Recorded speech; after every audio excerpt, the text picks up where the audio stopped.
So the title of my presentation this time is Precious Metals, the Blockchain, a Banking Game Changer, question mark. Is it? How many here in the audience own Bitcoin, own any cryptocurrency? Raise your hand. Okay, good.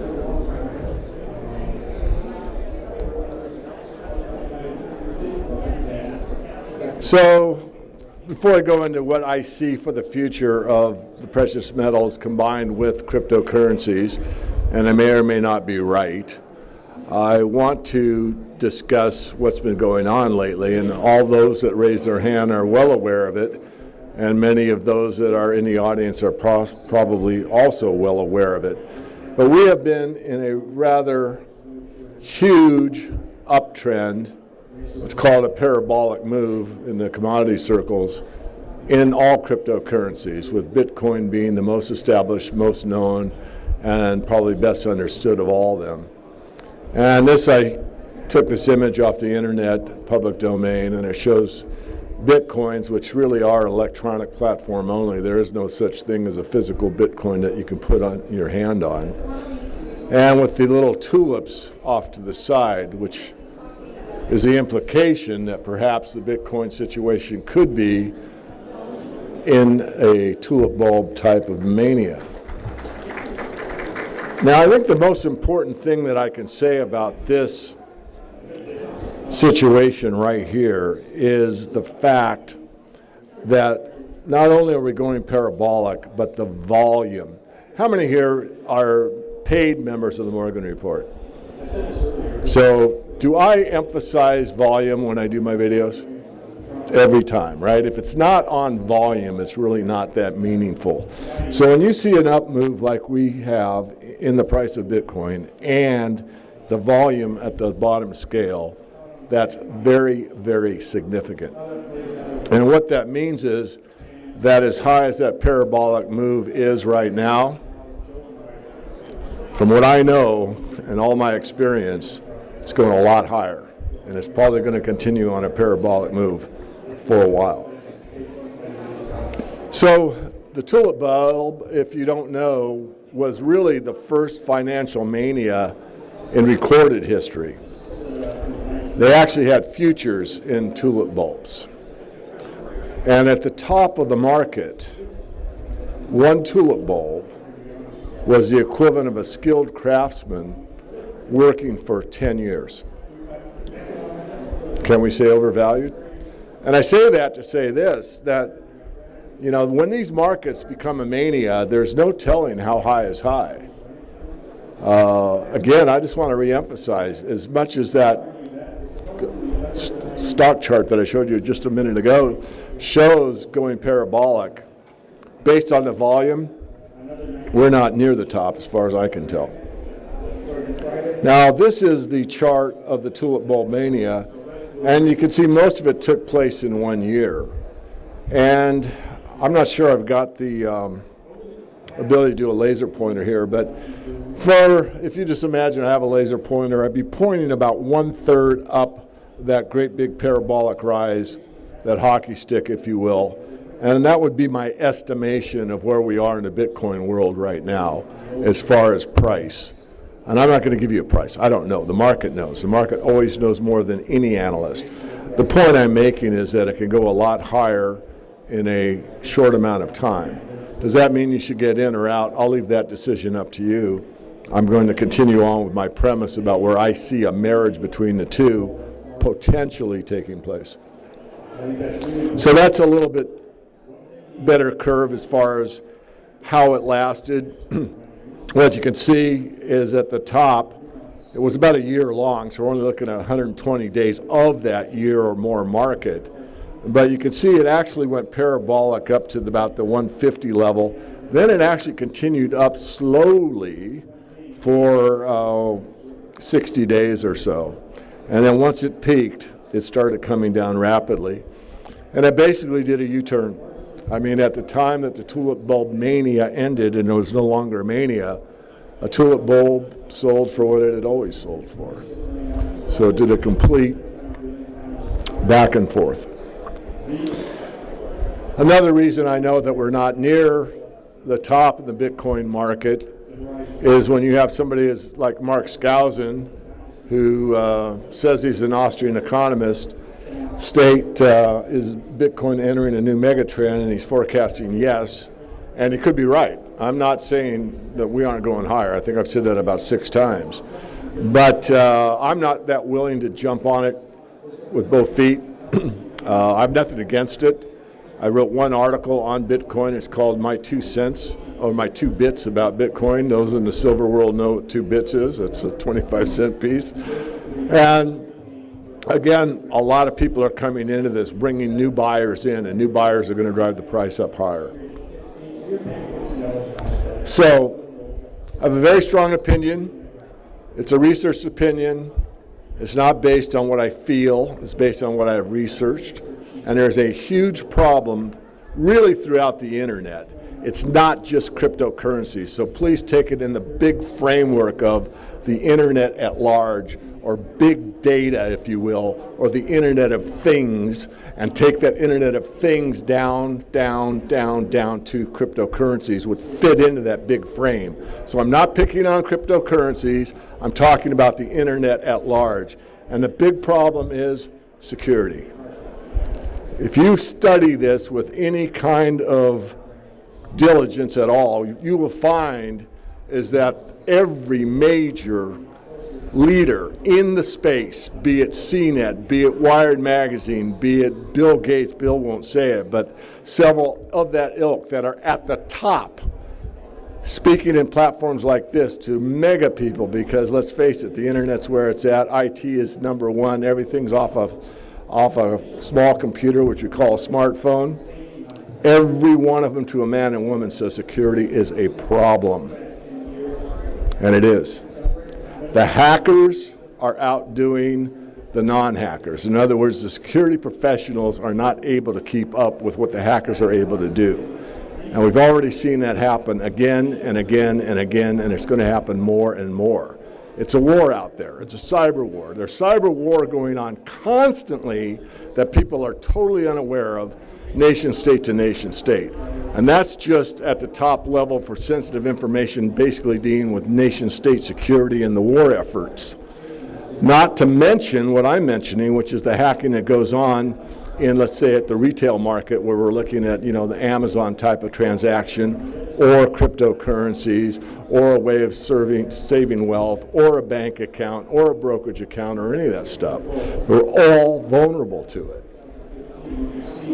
Just one. I was going to pull off about 3. I thought 1 was adequate. But Bitcoin price crashes after exchange admits security breach of over 60 million stolen. Okay, this has already happened, so I've got, experiential evidence to back up my case. And I think it will happen more and more in the future. So I know that, and Jeff Berwick said, very low key, I'll walk by as he's speaking. And if you haven't looked at Bitcoin, give it a look. I'm not saying don't. I'm free market. If you want to load up on Bitcoin, be my guest. What I am cautioning everyone about is that the internet is not as safe as you have been led to believe. I really want you to walk out of this room knowing that. If you learn anything from this 20 minutes, you've got to learn that. And again, I want to emphasize, it's not that I'm picking on Bitcoin. It's the Internet of Things. At this conference I was referring to a moment ago, one of the people that was an IT specialist said that already built, this is all news to me, by the way, already built into refrigerators that were made from like 2010 on, have already got the chip or the software hardware in them that can connect to the internet. So your refrigerator that's going to help you buy your milk when you run out already can spy on you. Another example was a gentleman sitting as, I think he was one of the CEOs of a new automobile company, it wasn't Tesla, was sitting while the technician had a laptop, and the laptop computer guy took complete control of the car. This is what we're up against. So the main thing that we offer with the hard money camp, the gold and silver alone camp, is it's a trust issue. If you don't trust government, if you don't trust fiat money, if you don't trust the central bank to manage the money supply efficiently and well and in an honest way, the only thing that people have trusted for the last 4,000 years or so have been the precious metals. It becomes a confidence or a trust issue. So when you have something that you aren't sure you can trust, such as an electronic platform, and something that has been trusted for a very, very long time, like gold and silver, is there a solution? And I propose that there could be. I'm not saying there would be. I'm saying there could be. So full disclosure, I am engaged on a, let's say, at a think tank basis. I don't want to get my ego too big here. As a consultant, to look at the possibility of a hybrid system which would use physical gold and silver, primarily gold, in a hybrid system where the gold was separated from the banking system, and the only thing that was in that high-tech security problematic situation is the transaction itself. So I'm going to digress. I'm going to talk about the gold and silver debit card that was started by my friend in Spokane, Washington. Does anybody in this room besides me own that debit card? One in the back, okay, and David has one too. So this is a system where you deposit gold and silver with the depository, and that backs your debit card. They also have a cash side that is just like any debit card anywhere. But let's just say that you bought silver at 10 and you put your money into the depository. And I'm not suggesting all of your silver or gold, just a portion. It's very easy to spend because to the vendor, they don't know the difference. You just pull out your card, you swipe it through at Walmart or the gas station or the restaurant. I eat out a lot, I'm single, and they don't care, and it gets debited out. But what the important point is that the metal is in a depository that's arm's length from the bank. So as a tremendous example, a horrific example, there's a bank run, there's a bank failure, there's an electronic problem, and the banking system fails for a month or a week or 10 minutes. The gold and silver are separate from it. Nothing happens.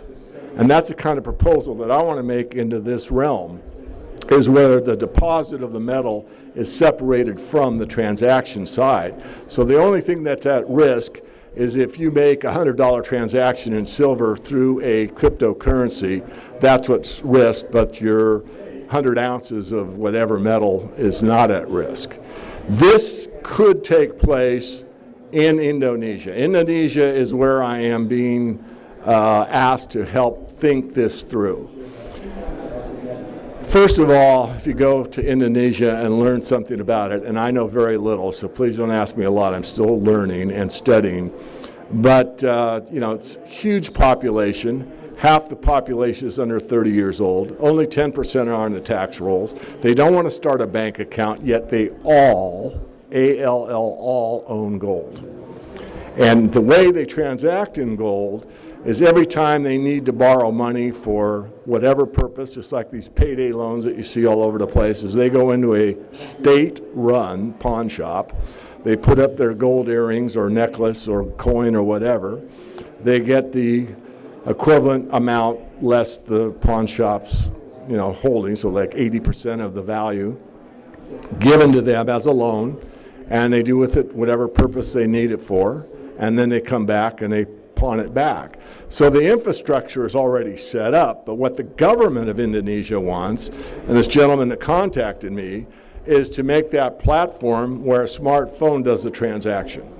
And they're not even going to tax it. They are and they aren't. They're not going to use the word tax. They're just going to have a transaction fee, so the government's involved in every transaction. They're going to take a little bit of that gold for everybody that uses that platform. So that's what we're working on. I think that's more viable as far as having a real backing to an electronically based currency, because my biggest fear in electronically based currency is counterparty risk. Who is it at the other side of that electron stream that owns that cryptocurrency? What is the real value behind it? Do you know who they are? What's the ability to create them out of thin air? Is it the same as the Federal Reserve? I know Bitcoin is limited. I know that. Are all of them? Who determines the market? There's a lot of questions I still have about, the cryptocurrencies in general, but I'm not an idiot. I can see the direction that everything's moving. Everything is moving to, real time, really quick. The Internet of Things is not going away. It is the way of the future, and I'm trying to be what I've always been. My mission statement is to teach and empower people to understand the benefits of an honest monetary system. And for me, that's something that you can trust throughout the ages. Doesn't mean it has to be a gold standard only. I'm already willing to move into this kind of a situation. And the market will determine if it's a good idea or I'm full of it. Maybe I'm full of it. Maybe, first of all, is it going to be implemented? The answer to that is I'm not certain. It could be, certainly working on it. But will it happen? I don't know. I think someone will do it.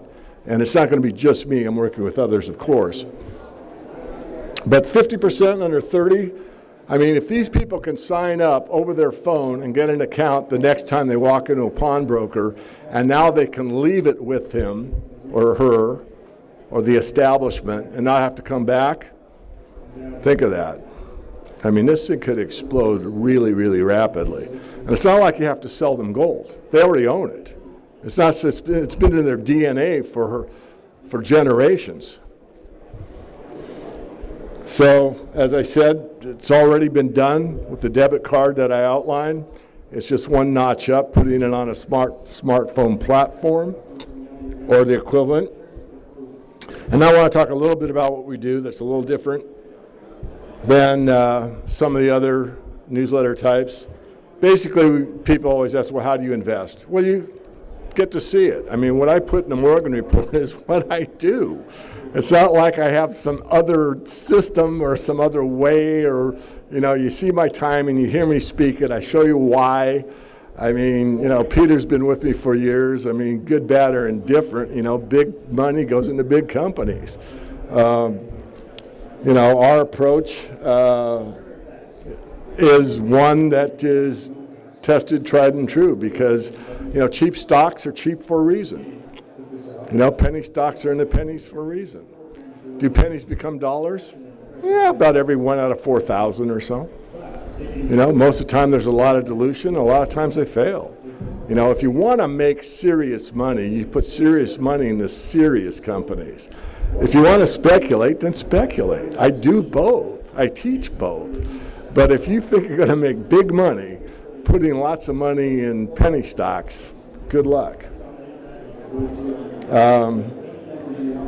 We try to mitigate the risk. And the way we do that, again, is by looking at what's profitable. Let's face it, if you're a gold mine, you mine gold.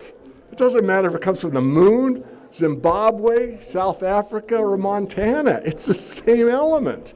So what you got to figure out is who makes the most money with that product. It's not like Rice Krispies versus Cheerios. It's gold. So to find that out doesn't take a lot of work. The streaming companies are the one that make the most money. That's why, Franco-Nevada, one of my long-term holdings, compounds at 20% every year. And if you follow my timing service, you can make 40% writing covered calls on it. Let someone else rent your stock from you. These are the kinds the institutions hold. These are the kind that people that with money hold. And then maybe you want to speculate in one of these companies out here. That's fine. Maybe take what you rented your stock for a month in Franco-Nevada and plug it into one of the juniors that you like. I'm okay with that. I'm just teaching you what I do. But if you want to go broke fast, do what I did between age 20 and 27 and listen to every story stock out there and put all your money into every junior you ever heard of that's going to make you rich, and you'll find out how rich you'll get. So we have a limited opportunity. I'll be at the booth after this conference. If you're here at the conference and you act within 30 days, kind of free trial. By the way, everyone, what if I don't like it? We'll give you your money back. I'm not here to rip off anybody. It's and it's not for everyone. Believe me, it's not for everybody. If you've never bought a newsletter before, don't.